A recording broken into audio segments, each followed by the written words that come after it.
Homelessness continues to be a major issue in Philadelphia, notably on Kensington Avenue.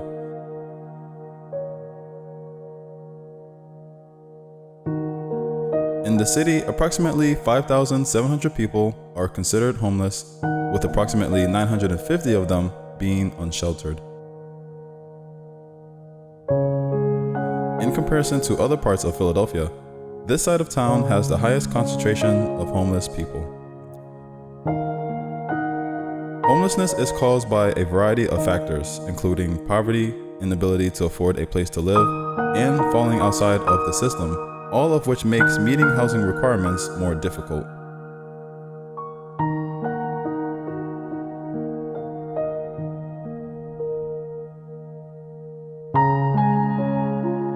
Sometimes mental illness plays a role.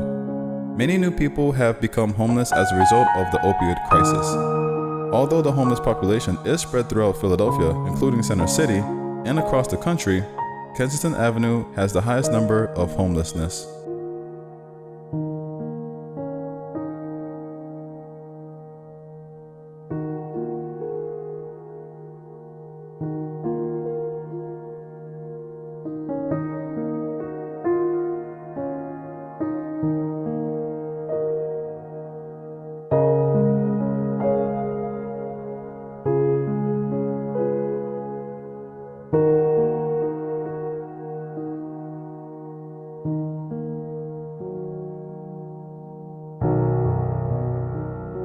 Being homeless or suffering from a mental illness is not a crime.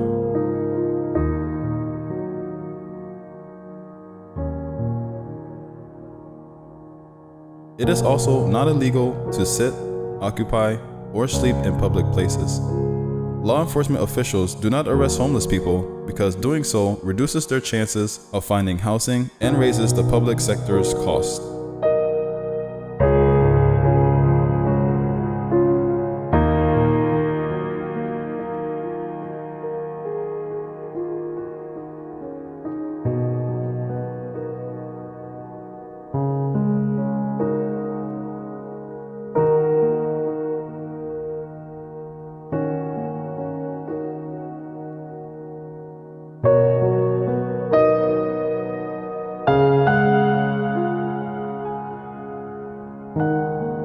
Law enforcement officers are always looking for ways to help those in need of a place to live, while also protecting the rights of residents, businesses, and visitors.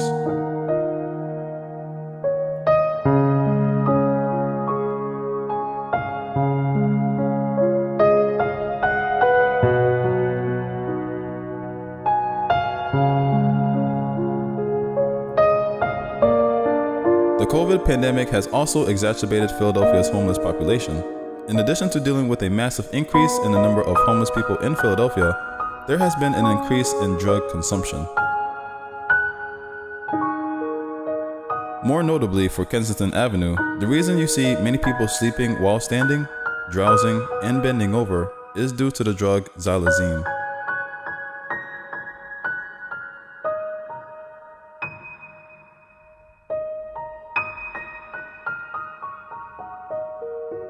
Xylazine is a sedative with analgesic and muscle relaxant properties that are used in veterinary medicine.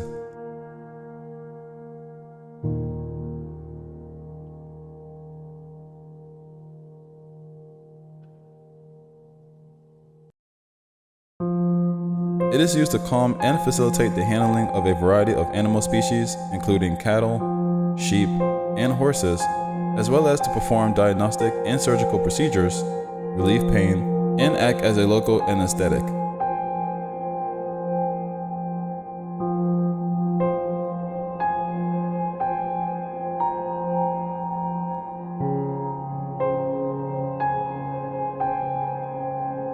In Philadelphia, xylazine began to gain popularity in the mid-2010s. People who use and sold drugs allege that xylazine had become a highly sought-after substance and that it has become a much more common component of the local drug supply.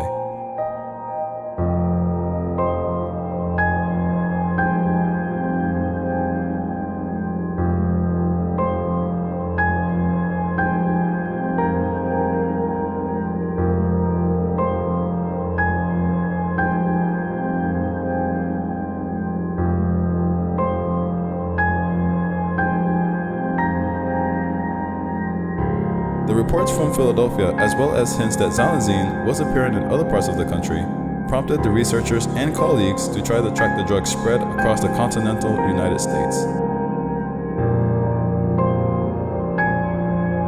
Xylazine was found in 0.36% of overdose death in 2015, according to research. It increased to 6.7% by 2020.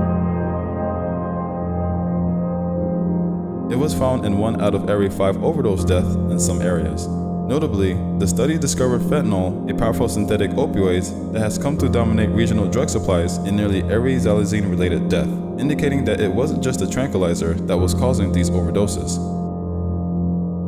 Experts are still trying to understand the risk of xylazine, but they are concerned that the drug, which is not an opioid but acts as a sedative, may increase the chances of fatal overdose when combined with opioids like fentanyl because it can exacerbate the respiratory depression caused by opioids. It may also make reversing overdoses with naloxone, which is designed to work on opioids, more difficult.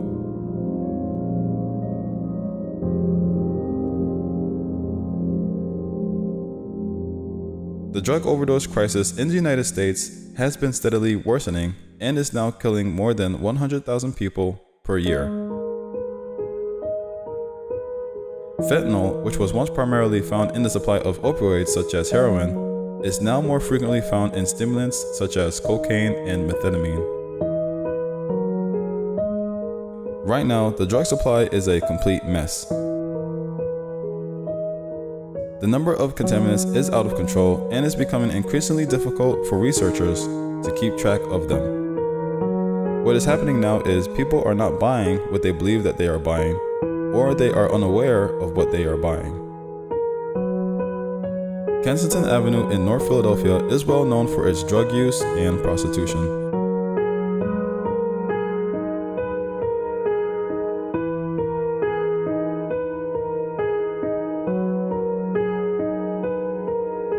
There are many people living on Kensington Avenue who are college graduates with a bachelor or even a master's degree.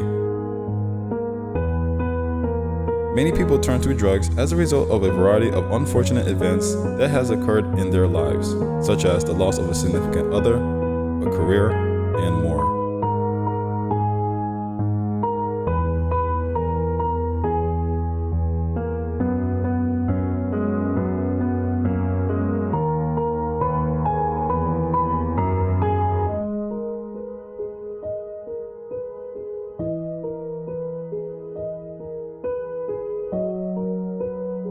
It is extremely difficult to explain addiction. It can be difficult, especially as a concerned loved one, to explain to yourself and others how your child, partner, or sibling became addicted to drugs.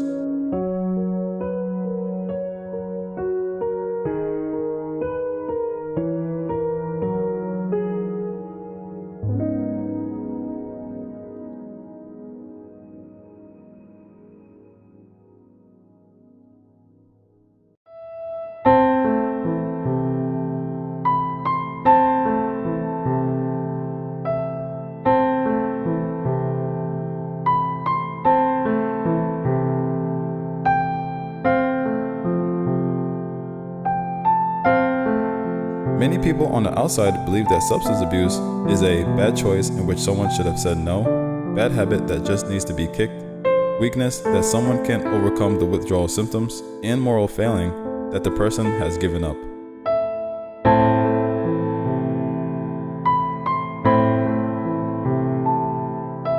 In reality, drug addiction is none of the above. It is a chronic brain disease that cannot be cured with a simple no or a change of mind.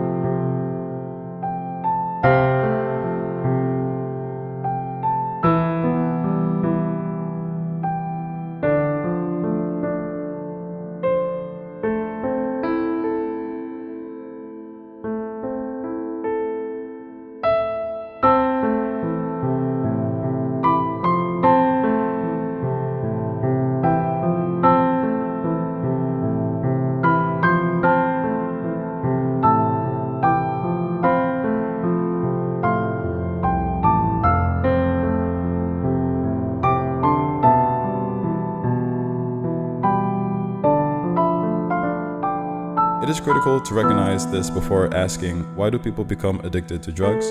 Or why did my child become addicted to drugs?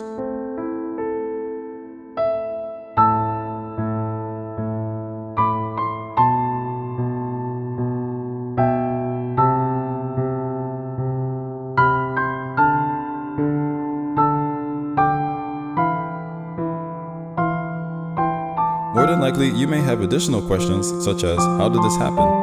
Your loved ones may have been properly raised with a strong moral foundation or in a good home, but they can still begin using drugs.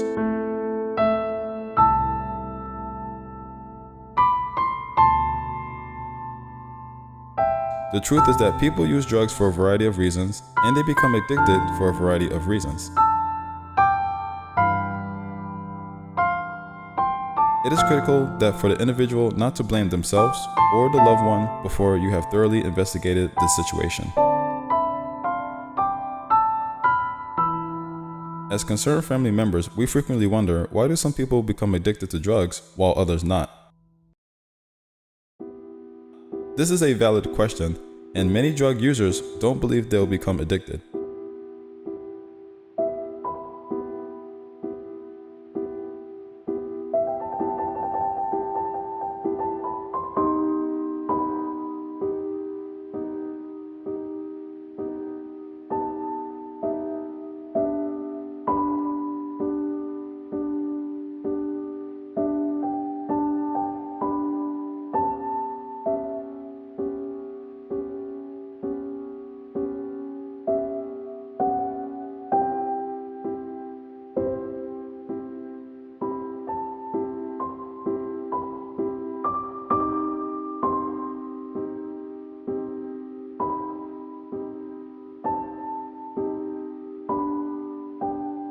The truth is that anyone can become addicted to drugs, and there are a variety of factors that make them more vulnerable.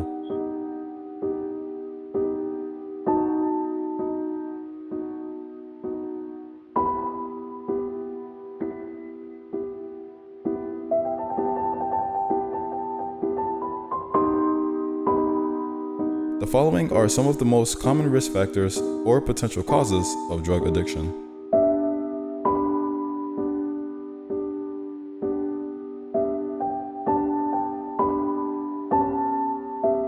1. Early life stressors, such as being abused or witnessing trauma.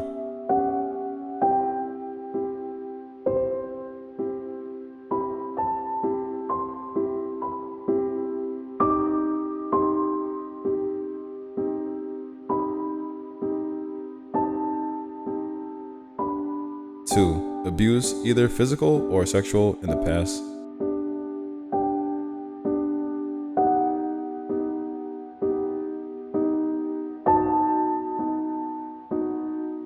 3. Genetic vulnerability, such as other family members who struggle with addiction. 4. Prenatal alcohol or drug exposure while in the womb.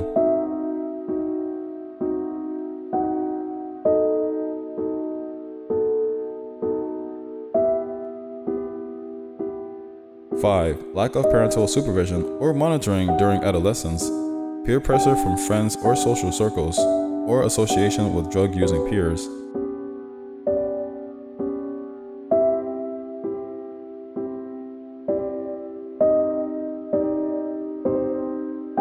Mental health disorders such as depression and anxiety. A person's susceptibility to addiction can be influenced by a combination of genetic and environmental factors. Genetics, according to National Institute on Drug Abuse, accounts for roughly half of a person's likelihood of developing an addiction. As a result, environmental risk factors such as stress, trauma, abuse, a lack of education, low-income neighborhoods, and high school parties play an important role.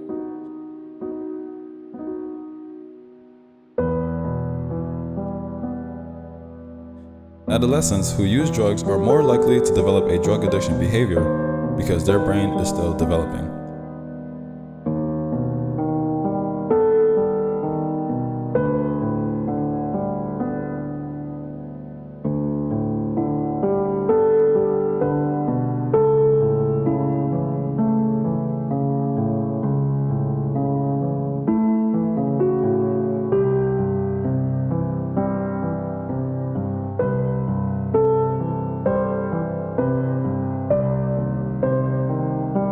Exposing the brain to drugs during this critical period can result in long-term brain changes and an increased risk of dependency later in life.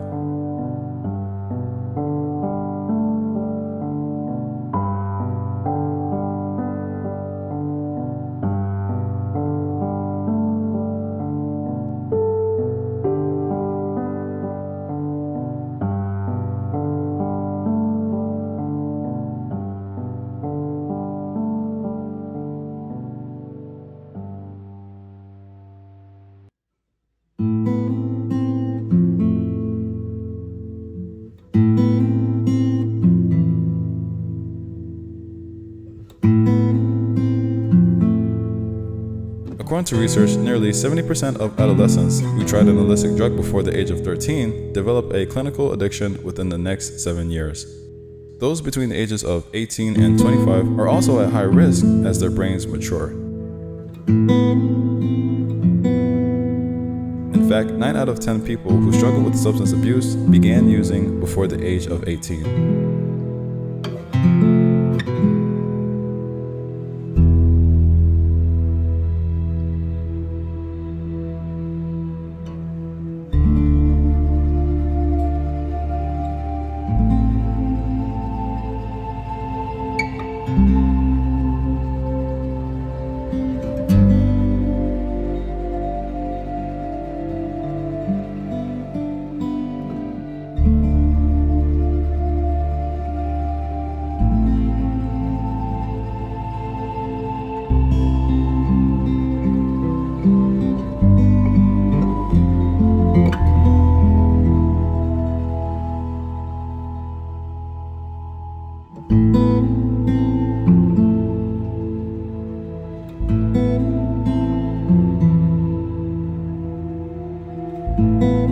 Science has contributed to a better understanding of how drug abuse affects people and how addiction develops over time.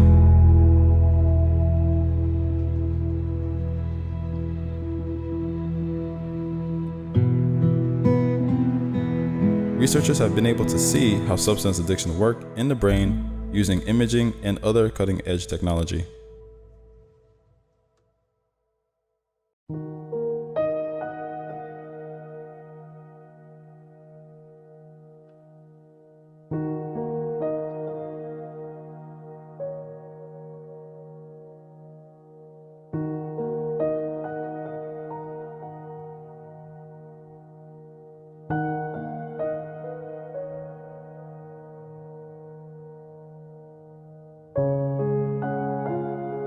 It all starts with a long period of drug use. When a person uses drug on a regular basis, it alters the way the brain functions. Drug use becomes compulsive over time rather than recreational or voluntary. It is no longer a choice for them to use drugs, it is beyond their control. When a person uses drugs, the brain produces dopamine, a pleasure chemical.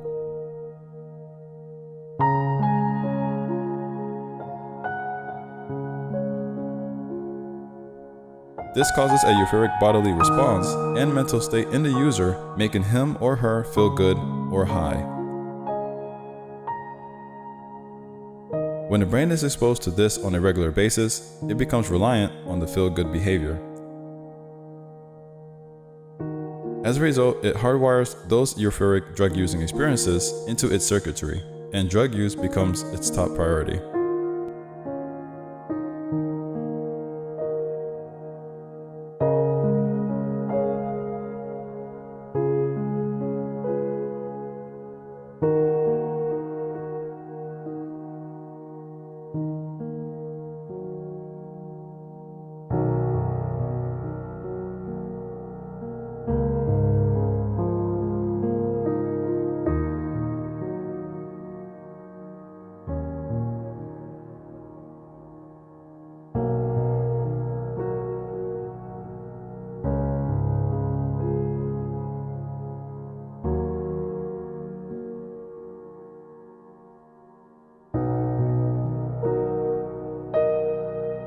These are physical changes that will occur. The brain's reward system, a primitive system that exists to ensure we seek what we need, becomes hardwired to prioritize drug use over all other activities.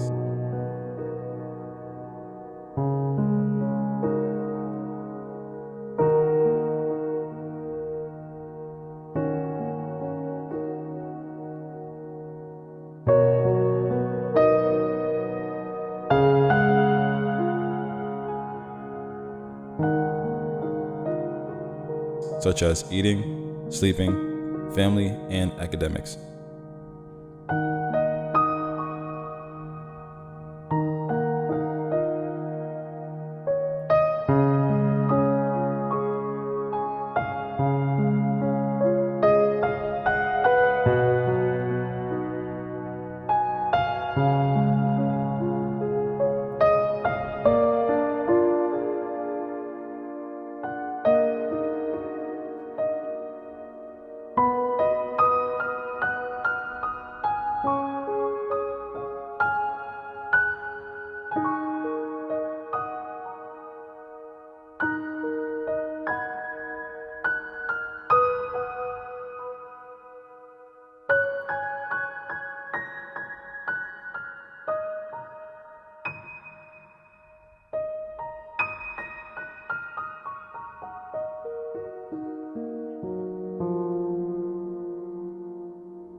Even when the drugs no longer provide pleasure to the user, which happens over time as the user becomes tolerant to them, the brain continues to push this need.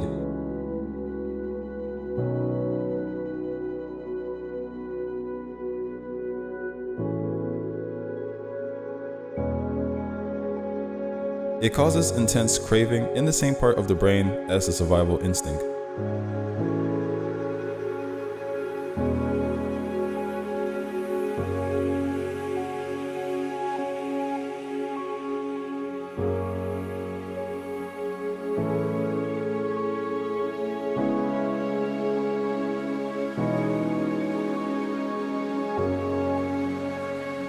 As a result, acting on these cravings, i.e. using drugs, becomes an overwhelming and desperate need.